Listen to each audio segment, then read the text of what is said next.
Welcome to ForeverFit.tv, your online source for fitness, nutrition and lifestyle. With your host, Nicola Riley, personal trainer, nutrition and lifestyle coach, here to help you get in the best shape of your life. Hey, welcome to today's episode of ForeverFit.tv. Hey, first up, I just want to say sorry I didn't have a podcast for you last week. I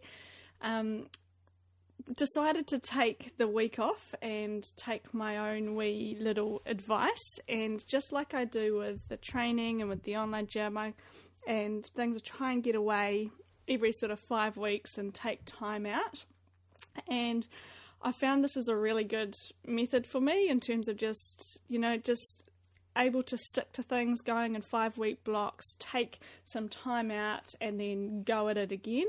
And with like podcasting and newsletters and everything, doing them every single week, coming up with content, sometimes your brain just goes, I've got nothing. And so last week I was like, my brain's not working this week. So I just decided that I'm going to put a new rule in for myself. And so that these podcasts and newsletters I'm going to do in 5-week blocks. So you'll get one for the next 5 weeks every single week. And then I may or may not pre-record the one when I'm taking a week off on that 6th week, or you may find that I don't do a podcast that week. So I'm just going to take my own wee medicine and take, just like I do for training, is in 5-week blocks, because just taking that pressure off myself. Like, I was still working in the background doing all my cooking and recipes and doing things for the online gym. But just that added podcast and newsletter, just saying, no, I'm not going to do one this week, just has completely inspired me, motivated me, and was just enough of saying no to something to give me a new sense of motivation and get things rolling again. So I'm all revved up for today's episode to give you heaps of new information this week and answer all your questions. So taking time out is a really good thing to do. So if you find you're sort of just, going through the motions and the routine, and you're starting to run out of oomph or energy, take this advice and just start to structure things into blocks or into months. Like 5 weeks might not be right for you. It is for me personally, because I find a month is just a bit too short. And so I kind of do it in 5-week blocks, which works out really well. And that's how I structure everything in the online gym as well, with all the training. And that's with what I've learnt over the years with periodizing training, and through all the different methods of creating programs and everything. I find that 5 weeks is a really good time frame for people to mentally get themselves in the game. And this applies to exercise, fitness, mind, nutrition and everything. So if you are feeling like you're trucking along, just going through the motions, why not just give yourself a weekend away, or just say no to something that you might normally say yes to, and just see what happens and see if that makes any difference for you. And like I said, it was just saying no to, I wasn't going to do a podcast this week and wasn't going to do a newsletter. So it was eye-opening, but really powerful. So we'll see what happens in another 5 weeks if I just do it the week before, or if I just say no. So you'll soon find out about that one. Okay, so new this week in the online gym, I've got a whole lot of new fertility articles. One of the ones that I have just done is, where do I get my folate from? So just like everybody sort of knows that through over the last 10 years of media and adverts on TV, we all know that calcium is the king for strong bones. But as you would have discovered through some of my articles, calcium's not the be-all and end-all when it comes to strong bones. There's so many other factors that are involved. And just getting, just as calcium's important for your bones, folate is important for pregnancy. And so most women will know this just through what we get told over a lifetime, and that it's a really important thing to make sure that you're getting plenty of if you're thinking about getting pregnant, or if you're thinking about thinking about getting pregnant and through pregnancy, or you've just found out you're pregnant. Getting plenty of folate is really important. So I've written a post all about that, what the difference between folate is and folic acid, what sort of folate to look out for, the amounts to get, the types of foods that contain it, should you supplement, should you not supplement, when is the right time to supplement, and I've gone into big detail on all about folate. I've also talked all about sleep and fertility and the huge role that sleep plays in helping to improve your chances of getting pregnant, helping to improve your hormones, and why it's so important for those expecting mums to make sure they're paying really big attention to their sleep and wake cycles and helping the body find that really good natural rhythm. Also, this week, brand new, is I have been going recipe crazy. So these are all brand new recipes that I am doing for my cookbook that is due out in October.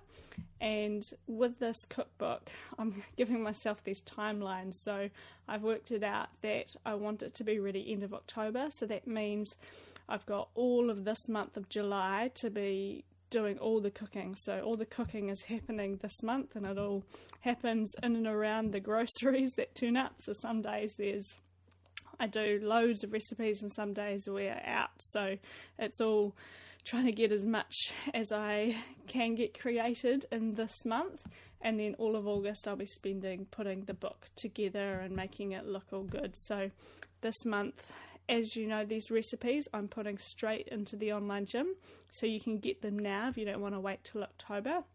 There will be some extra recipes in the book as well that won't be in the online gym, but the majority of them I'm putting straight in there for all online gym members to get right now, so that they can start using them.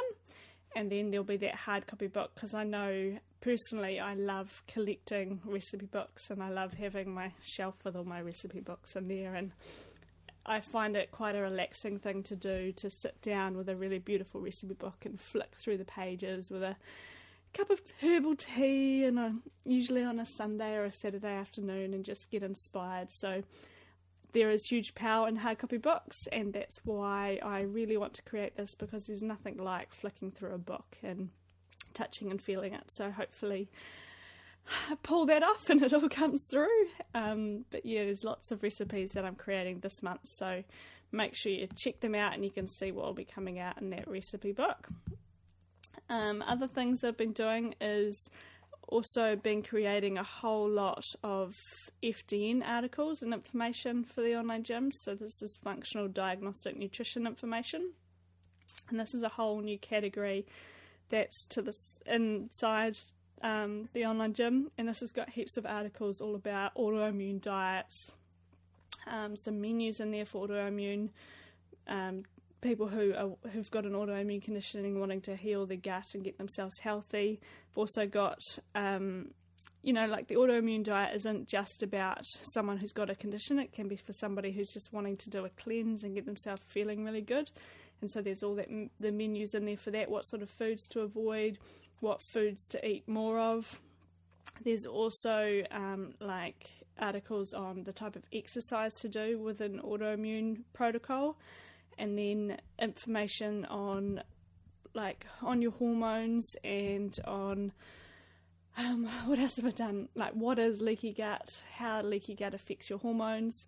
I've done about maybe 10 articles over the weekend. I just went a bit crazy and just put them all, just wrote and wrote and wrote. Some days you wake up, I was up at 4:30 on a Sunday morning, and my brain, see, this is what happens when you take a week off. I woke up and I was just writing, and my brain was just on fire, and I was just writing article after article after article, and yeah, it was awesome. So that was a very productive time, and I just got those articles up, and they're in the online gym now, just to help support people who are really just wanting to heal gut, get themselves healthy, return their hormones back to normal, and rebalance the body. And so these are all sitting inside the online gym. I did think about separating it all out, but I've just decided to put it all in there for now, so you can get all that information right now, and it doesn't cost you an extra cent or anything like that. So it's all just getting you really healthy and helping you to heal your gut and get yourself feeling really good, because that is what I've been doing over the last 2 to 3 years. I've tried all sorts of different protocols and methods, because there's so many of them out there. And I found parts of some that work and parts of some that don't, some that work for like initially, and then things start to change. So this is my kind of advice on the best approach to take and how you can make it apply to you and get yourself better from the inside out. Okay, so new workouts in the online gym. I've got an extreme. So we're starting a new phase of training. So last week was a recovery week for everybody in the online gym, so just like it was for me. And this is a brand new 5-week block of training, and this has got a brand new HIIT workout, a new extreme workout, and a new power yoga workout.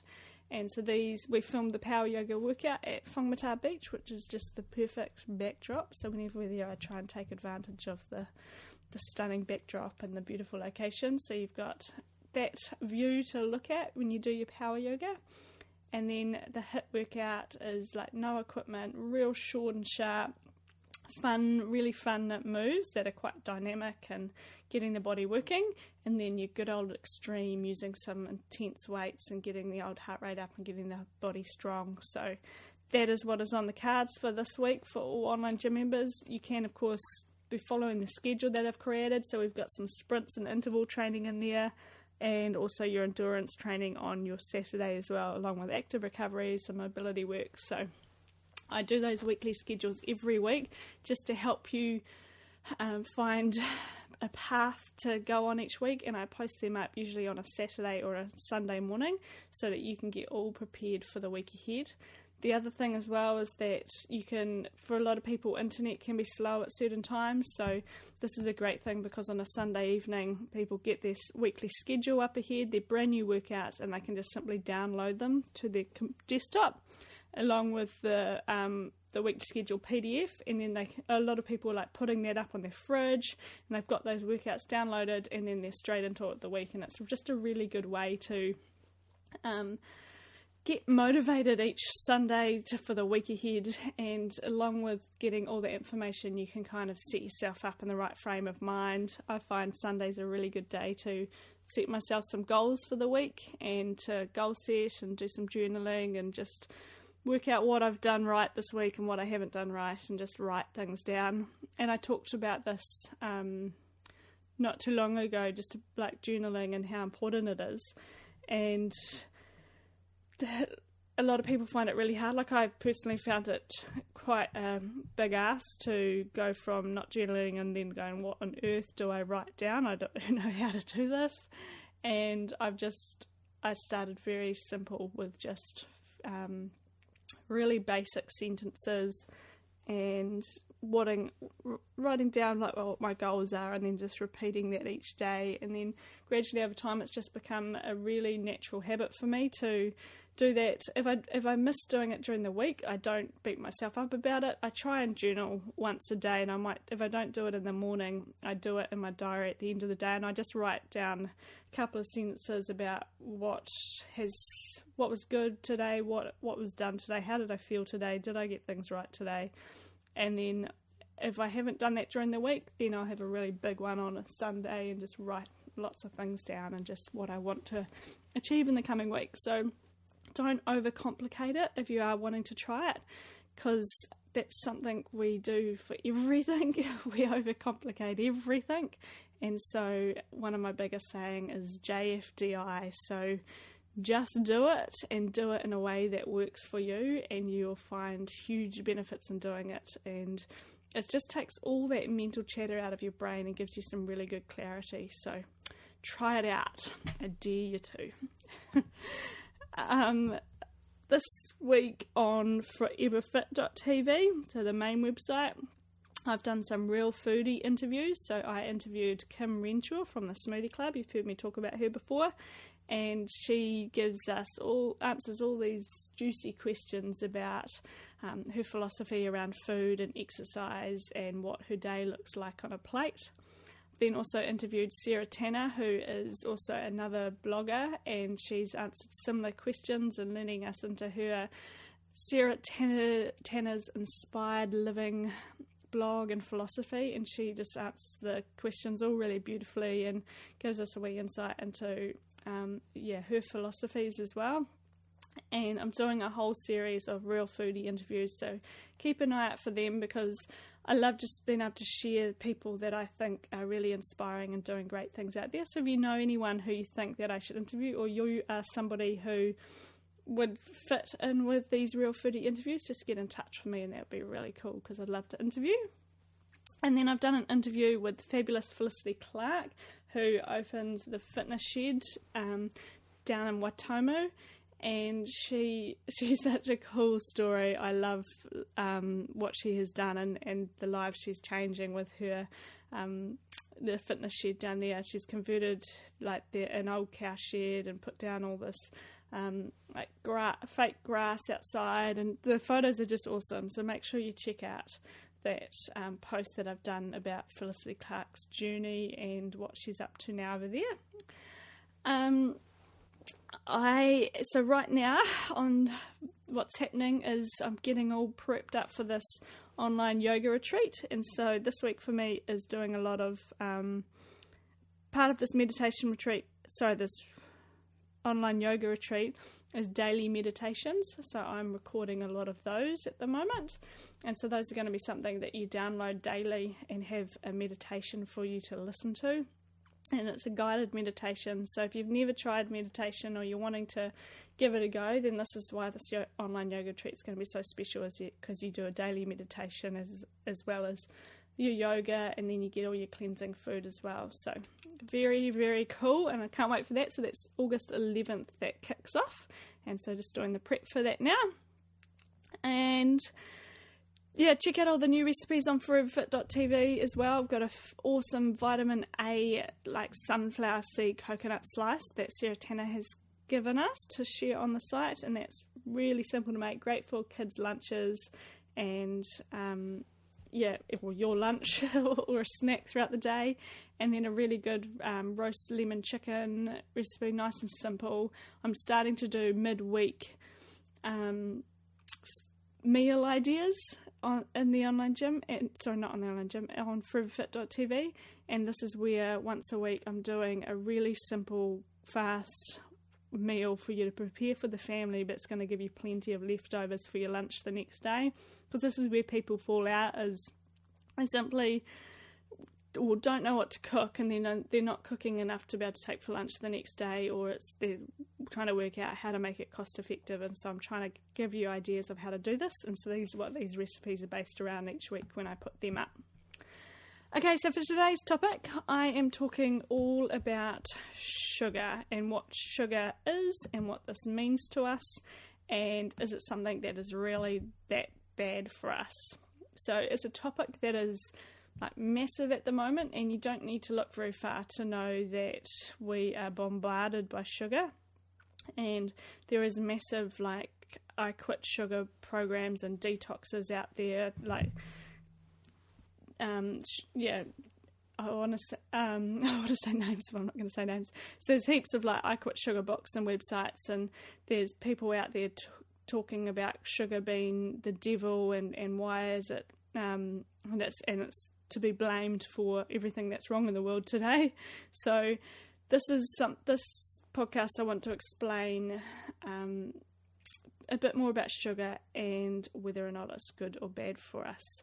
So sugar, in terms of the white sugar that like the granule white sugar, is something that is added to so many different foods, and is a whole lot of processed packaged foods, and it's not going to have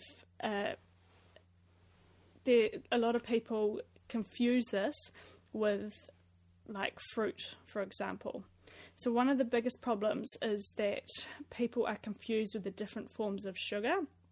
And for example, the sugar from a tomato versus the sugar from a white processed packaged food is completely different, and the way that your body's going to convert this sugar is also different as well. So you need to understand the difference between the types of sugar and why it is important to, and so then you know what sort of decisions to make down about them. Overall, it's really important to cut down on added sugars from your diet, and cut down on processed foods, packaged foods, and get rid of all, your fizzy drinks, your concentrated juice drinks, all the added sugar that people are consuming lots of, and eating a whole food, real food diet with some fruit is exactly what you should be eating. So again, like I said before, it's not overcomplicating thing. If it's real food, it is then about finding the magic formula that makes you feel good. If somebody's in a healthy body and they're feeling good with no history of health problems, and they are not overweight and not having any problems, then having a little bit of sugar every now and then is not going to be too big a difference for them. But if somebody's wanting to lose weight and they're wanting to help their body burn fat, then balancing blood sugar levels is something that needs to be paid attention to. And sugar, when it's consumed in large amounts from all the different modern food that's out there, this is what is going to be bad for us. And this is where you need to understand that eating a real food balanced diet is not going to be bad for you. But again, then it comes down to understanding your unique body and how you work best. For some people, avoiding fruit may be what they need at that stage of their health journey. That doesn't mean that they should avoid fruit for the rest of their life. They might just be needing to deal with some certain things to help that heal and to help that recover, and then they may want to add fruit back in 6 months' time to a year's time. Where people go wrong is they think that this is what it's got to be, that it's got to be strict, this is what my body does well on, and this is what I'm going to do forever. We should constantly be tweaking our diet on a continual and daily basis, understanding what it needs. Like, did you sleep well last night? Are your adrenals fatigued? Is your gut working properly? What does my body need to nourish this, and what do I need on a daily basis? And just find, the more you start to listen to your body, the more you understand how food works for it and what food is going to be the best choices for you. Anything in excess is bad for you. Protein in excess is bad for you. Fat in excess is bad for you. Too much water in excess is bad for you. So if you're eating a diet that's full of processed packaged foods, too much sugar, this is going to be bad for you. And unfortunately, this is what a lot of people are eating. And so this is why it is fantastic that these I Quit Sugar books and detoxes are out there, because it is raising people's awareness to sugar and why we need to cut that out of our diet. But unfortunately, what people then put that down to is that they need to cut out fruit, they need to cut out some starchy vegetables. People start freaking out about potatoes and kumaras and real food, and for some people those real food items can be incredible for their health. But for that same person, they might find that they don't do well on potatoes, but they do better on some fruit. So some tweaking to modify your diet so that it's right for you is really crucial. So the unfortunate thing is that people are really drawn to extremes and drawn to following really strict approaches. And so this is where understanding that we're all unique. You are a unique little snowflake, and what your body needs is different to what somebody else needs. And what your body needs today is different to what your body might need in a year's time. If you've got any sort of gut problems, which then can lead to some overgrowth of bacteria, or can create a brilliant environment for parasites and fungus or candida overgrowth, then your diet's going to be very different to heal that than what it would be once you have healed that. So people are used to feeling not great, and so quite simply, if you start to cut out all the rubbish processed food out of your diet and you start to eat real food, then you're going to start to get healthier, and then you're going to start to feel better. People talk about fructose from fruit as a devil, and this is something that, again, it comes down to the individual. How does fruit play a part in your body? And there's different varying fruits out there that are going to play a different part in your body. So for me personally, I eat fruit that is lower sugar, because I know that I used to eat like bananas like every day, but now when I have a banana, I know that it affects me, and it makes me like, it literally just gives me a buzz, and then I know about 2 or 3 hours later I'm craving sweets, and I almost want to have a wee nap, because it has just totally skyrocketed my blood sugar levels.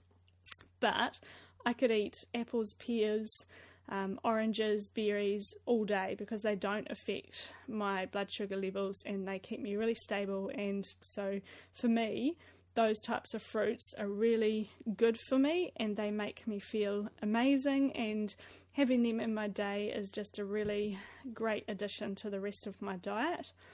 When so this is what works for me personally. If I was to have a banana every now and then, or I might use a banana in some baking, if I was to have a baking treat, no big deal. I don't get all, I don't get all weird about it. I just know that if I'm going to have a banana, I need to have it with some fat or some protein to balance that out, to keep my blood sugar levels stable. Because ultimately that's what you're constantly trying to do, is get a constant stable energy to feel good all of the time. But when you eat foods that spike your blood sugar levels up and make you crash, you're constantly going to have highs and lows in your energy. You're going to have highs and lows in your cravings, and it's going to make you feel like tired at times, moody at times, emotional at times. And so when it comes to choices around food, it's about making sure you're choosing foods that stabilize you, that provide you with fuel and keep you going. So when it comes to real food and the fructose from one piece of fruit, this is completely different to like the fructose that you might get in a bought bottle of orange juice. It's completely different. So when it comes to eating fruit and sugar, avoid things that are in high concentrations. So eating one piece of fruit is fantastic for you. If you're going to make a smoothie and you were to load it up with pineapple and mango and passion fruit, this is going to be a sugar cocktail. And again, this is just going to, it might taste pretty incredible, but that there would be sending me off the wire and make me feel pretty wired. So when it comes to making smoothies, you want to have low amounts of fruit in it, and then add lots of vegetables in it. So then you're getting the fibre and all the delicious vitamins and minerals, but you're not getting a massive spike in blood sugar levels. So whole, natural, real food, but making sure that it's food that keeps you balanced, keeps you stable, and keeps you feeling good. But if you do go have a banana, or you have a whole lot of, fruit salad, think about how you can balance it out, and think about, okay, this is going to need some full fat yogurt on top of this so that this doesn't spike my blood sugar levels up. Or as long as it's real food, your goal is to then ask yourself, how do I get good, consistent energy from this, and use this food to make myself feel really good? Because it's ultimately the entire time you want to feel good. Be selfish and be on the frame of mind that food is fuel, and I want it to personally fuel me and make me feel really good. So what often happens as well is that people, when they go down like low sugar, they also go down low carbs, and so then they start cutting out like starchy vegetables as well as cutting out fruit. And then they start to look at things like carrots as being something that have lots of sugar in them, and then they start to get basically they're cutting out all carbohydrates and all fruit. And so then your body, you might lose weight initially, and you might get some improvements initially, but at the same time you're most probably also getting a stress response from the body. And this stress response might give you like spike of energy because your body's running on adrenaline, because adrenaline does make you feel good in the initial stages, but then your body can't keep up with that stress response over time. So this is where low carb diets may work initially, but then you plateau and you burn out on the other side, because your body needs some good amount of healthy carbs to keep it functioning and to keep your brain working, to keep your adrenals working, to support your hormones and everything. So we need glucose to produce energy in our body, but if you start pulling too many sugars and carbohydrates from your diet, you're going to get a stress response, and your body's going to start to increase the amount of the stress hormone. And so this initially might make you feel good, and this is why people like when you've done something really scary, you're like buzzing afterwards. That's like that adrenaline response. And so short term, mid term, it can have like a perceived benefit going low carb or low sugar, but then over the long term, it's hard to maintain a really low carb, low sugar diet. So when you look at your diet, you want to make sure that you're just getting a really good balanced approach to each meal. Is your meal going to have good quality fats in there, good quality proteins, plenty of vegetables? Base your meals around loads of vegetables. And then the great thing about adding some fruit to your diet, it also helps like cleanse the palate, helps provide the body with enzymes to help to be able to break down the protein, and it's also a great way to finish your meal. So don't be afraid to add real fruit to your diet is basically my take-home message from this. And as boring as it might sound, structure your plates for each meal, vegetables, some protein, and have some fruit afterwards to cleanse the palate. And that is just a really simple way to eat healthy, to eat real food, and to not overthink it, and just notice how you feel after those meals, and how that provides your body with fuel. Try with fruit, try without fruit, try different types of fruit, and try different types of starches, and just start to write notes in a diary. How did this make me feel? Did it make me energized? Did it last me? Was it not a good idea to have that fruit with the meal? I might find that I want to have an apple by itself. This is where like food combining comes in. For some people, if they've got digestive problems, they may not do well with having fruit with their meal. They might do better having fruit by itself. Say like a mid-morning apple might be better for them. But this, again, it comes down to listening to your body, knowing what it needs and how well it works.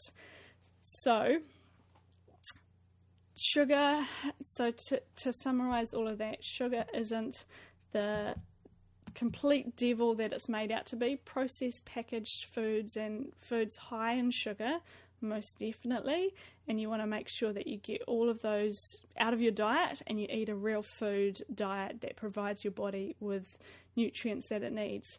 It is then about tweaking your food so that it works for you personally. How much fruit is good for you. The other thing as well is you might find that you don't do well on fruit. So I'm not telling you that you should suddenly go out and eat a whole lot of fruit. You might find that you are somebody who doesn't do well on that, and this could be something to do with your digestive system. This could be something to do with like candida, bacterial overgrowth, and you're just going to cut the sugar out for the moment. But at the same time, you might find that you just need to be getting in some starchy carbs.